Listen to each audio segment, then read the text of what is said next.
पार्लिमानी साल के आगाज के मौके पर पार्लियामेंट के मुश्तरका इजलास से खिताब करना एक अहम आईनी तकाजा है, मगर हमारे यहाँ मुश्तरका इजलास में सदारती खिताब के दौरान हंगामा आराई करना, नारे लगाना और आवाजें कसना एक मामूल बनता जा रहा है।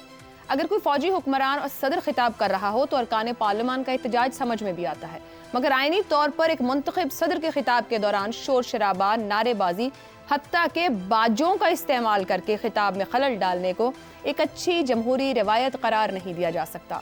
आज सदर आसिफ अली जरदारी के खिताब के दौरान भी ऐवान मछली मंडी के मनाजिर ही पेश करता रहा। सदारती खिताब एक रस्मी कार्रवाई होती है, मगर आज आसिफ जरदारी की कई बातों को महज रस्मी अल्फाज ही करार नहीं दिया जा सकता। सदर जरदारी ने कहा कि मुल्क को हालिया सियासी बहरान से निकालने की जरूरत है। हमारे पास वक्त बहुत कम है, हमारा एजेंडा और ख्यालात ही मुल्क को मजबूत बनाएंगे। ऐसा सियासी माहौल बनाना होगा जिसमें सबकी ज़रूरत को पूरा किया जा सके। मुल्क को आगे लेकर जाने के लिए तकसीम से निकलना होगा। हम इख्तिलाफ को मिल बैठ कर हल करें। जो मुश्किलात हैं उनमें हम इख्तिलाफात को लेकर नहीं चल सकते, हमें हंगामी इक़दामात करना होंगे। मिलकर आगे बढ़ेंगे तो मुल्क में जमहूरियत मजबूत होगी। हमें सबको साथ लेकर चलना है। मुल्क को जिस चीज़ की ज़रूरत है वो हमारे एजेंडे में शामिल होनी चाहिए। सियासी क़यादत अपनी तरजीहात को हाईलाइट करे। आज हमारे मुल्क को दानिशमंदी और पुख्तगी की ज़रूरत है। पोलराइजेशन से हटकर असर हाजिर की सियासत की तरफ बढ़ना मुल्क की ज़रूरत है। इस ऐवान को पार्लिमानी अमल पर अवामी एतमाद बहाल करने के लिए कायदाना किरदार अदा करना होगा। तामीरी इख्तिलाफ फलती फूलती जमहूरियत के मुफीद शोर को नफ़ा नुकसान की सोच के साथ नहीं उलझाना चाहिए। सदर आसिफ जरदारी के मुताबिक सियासी माहौल की असर नौ तरतीब की जा सकती है। उनका कहना था कि हम हकीकी तौर पर कोशिश करें तो सियासी दर्जा हरारत में कमी ला सकते हैं। सदर मुमलिकत आसिफ जरदारी का ये पार्लिमानी खिताब कितनी अहमियत रखता है, इसमें जो कुछ कहा, बताया या समझाने की कोशिश की गई है, उस पर पैनल की राय आपके सामने रखेंगे। हमारे साथ हैं शहजाद चौधरी, इफ्तिखार अहमद, अबसार आलम और जैगम खान। प्रोग्राम का पहला सवाल आप सबके लिए। हम सबको एक कदम पीछे हटना होगा। सदर आसिफ अली जरदारी, क्या सब एक एक कदम पीछे हटने के लिए तैयार हो पाएंगे? इफ्तिखार साहब। बिल्कुल सही कह रहे हैं जो कुछ आसिफ जरदारी साहब कह रहे हैं। आसिफ जरदारी साहब के चाहने वाले काफ़ी अरसे से मीडिया के अंदर ये बात मुसलसल कहते रहे हैं कि रिकन्सिलेशन होनी चाहिए उन लोगों से जो जेल में बैठे हुए हैं। रिकन्सिलेशन बुरी चीज़ नहीं होती। सवाल है कि रिकन्सिलेशन किन नुकात पे हो। जब जेल में बैठे हुए लोग इस सारे सिस्टम में यकीन ही नहीं रखते जिसका इजहार उन्होंने आज खुल के फ्लोर पे किया, तो फिर उनसे किस किस्म की रिकन्सिलेशन की जाए। अगर रिकन्सिलेशन की जाती है तो वो उसको अपनी कामयाबी में समझेंगे, कामयाबी तस्वर करेंगे।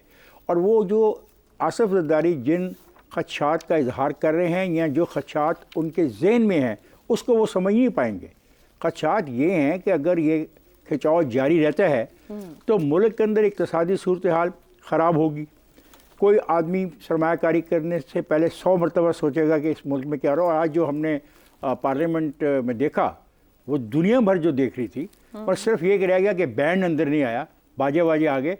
तो उनकी कोशिश थी वो जो बैंड होता है शादियों वाला वो भी अंदर लाया गया।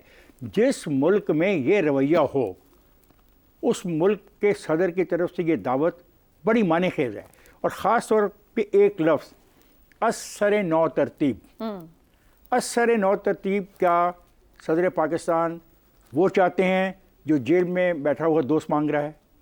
अगर वो चाह रहे हैं तो फिर are we going for some new elections?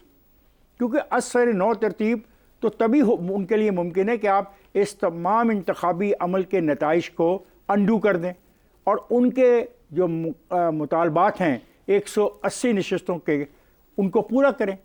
क्योंकि असर नौ तरतीब से क्या मुराद है ये देखना पड़ेगा ना। असर नौ से तरतीब आसिफ जरदारी के नज़दीक क्या है और आसिफ जरदारी के मुखालिफिन जो आप फ्लोर ऑफ द हाउस। ये मतलब नहीं कहा जा सकता कि जिन पोजीशंस पर हैं वहां से एक एक कदम सियासी तौर पर पीछे हटे, यानी अनाव को एक तरफ रखकर मुल्की मफाद। एक तो इसको कमेंट कीजिए। दूसरा, आपने कहा मायने खेज है उनका ये कहना, क्यों? क्या हकीकत पसंदाना नहीं है? ये हकीकत पसंदाना के साथ मायने खेज भी है। क्यों? कैसे? इसलिए कि अगर ये सारी बात मान ली जाती है तो फिर क्या पिक्चर होगी, क्या रंग होगा।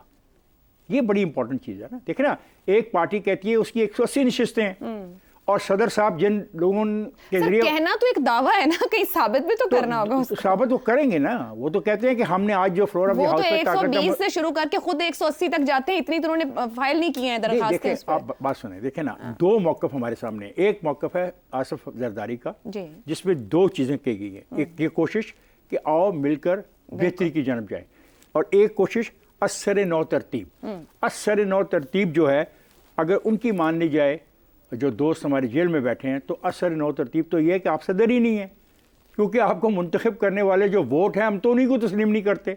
आपके जो जिस वोटों के ज़रिए आप सदर बने, हम तो उसी को नहीं मानते, हम उस सारे के सारे सिस्टम को ही नहीं मानते। तो असर नौ फिर तरतीब किस नौयत की होगी, इसको मैं समझने से कासिर हूँ। शायद मेरे दोस्त मेरी मदद करेंगे इसको जानने के लिए। ठीक हो गया। शहजाद साहब, सदर आसिफ जरदारी ने यह भी कहा कि हमारे पास वक्त बहुत कम है। जब उन्होंने इतनी सारी बातें या ऑप्शंस या ये रियलाइजेशन कराने की कोशिश की कि इख्तिलाफात को मिल बैठ कर तय करने की जरूरत है, ये कोई नातजुर्बाकार बंदा नहीं कह रहा, कोई खिलाड़ी खिलंडरा, कोई नया बंदा, कोई किसी प्रोजेक्ट की पैदावार नहीं, बल्कि एक ऐसा शख्स कह रहा है जिसका एक सियासी बैकग्राउंड है, जिसने जेल में तवील अरसा गुजारा है।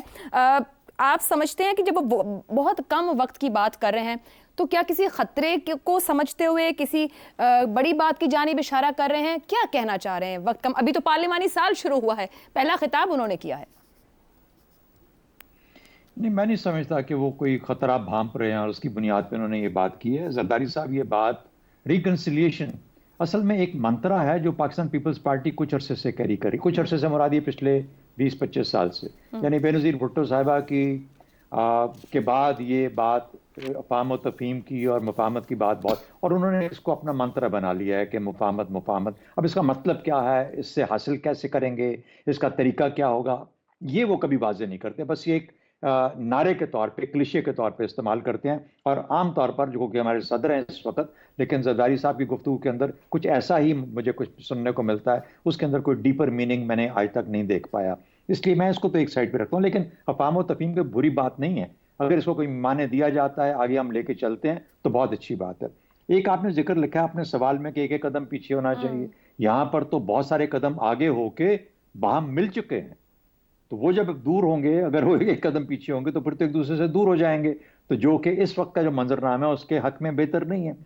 तीसरी बात, अगर कोई हम अफ़ाम व तफ़हीम के जब करते हैं और एक पार्टी समझती है कि उनकी जीत हो गई है, हमें ये देखना चाहिए, तो हमें उससे नहीं डरना चाहिए कि कोई पार्टी क्या कहती है। पार्टी से मुराद ये एक फरीक ये समझता है कि उसकी जीत हो गई किसी अफ़ाम व तफ़हीम के नतीजे में। क्या पाकिस्तान की जीत होती है कि नहीं होती? हम यही तो बात कर रहे हैं कि पाकिस्तान में सरमायाकारी तब होगी जब हमारा सुकून बहाल होगा।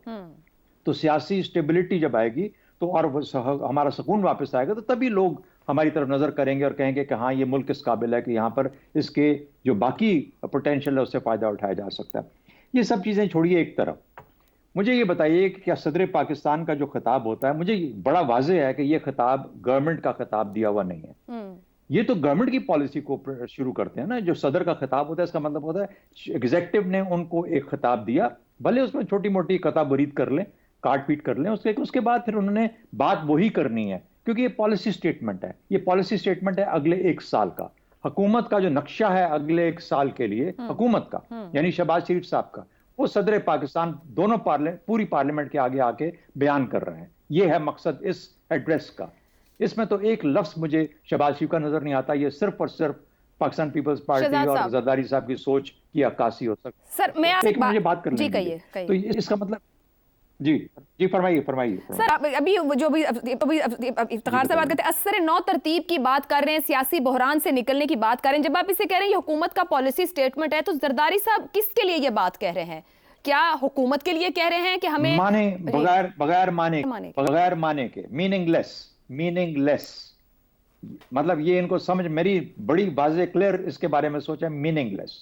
ये जितनी बातें हैं ये सिर्फ अल्फाज का एक वो है, एक कट किया हुआ, कोई इसका मतलब नहीं है। मतलब होता अगर मुझे ये बताते कि अगले 1 साल में लेजिस्लेशन क्या क्या करनी है, मुझे बताते कि अगले साल में रिफॉर्म क्या करना है, मुझे ये बताते कि अगले साल में मईशत के अंदर किन किन शोबों में इन्होंने फोकस करना है गवर्नमेंट ने, मुझे ये बताते कि पाकिस्तान की फॉरेन पॉलिसी का नक्शा अगले 1 साल में गवर्नमेंट को क्या डायरेक्शन दे रहे हैं परसू करने के लिए।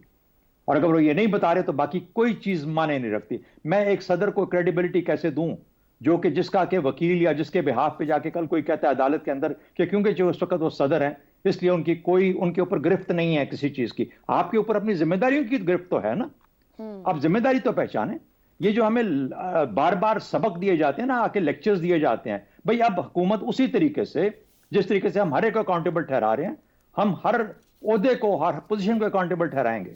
आपने अपना काम किया, जो आपका बुनियादी काम था या नहीं था, वो काम करके दिखाइए आप हमें। जब हम कहते हैं कि हमारे यहाँ अमन अमान नहीं है, हमारे यहाँ दहशतगर्दी है, तो हम उन लोगों को जिम्मेदार ठहराते हैं जिनकी जिम्मेदारी है।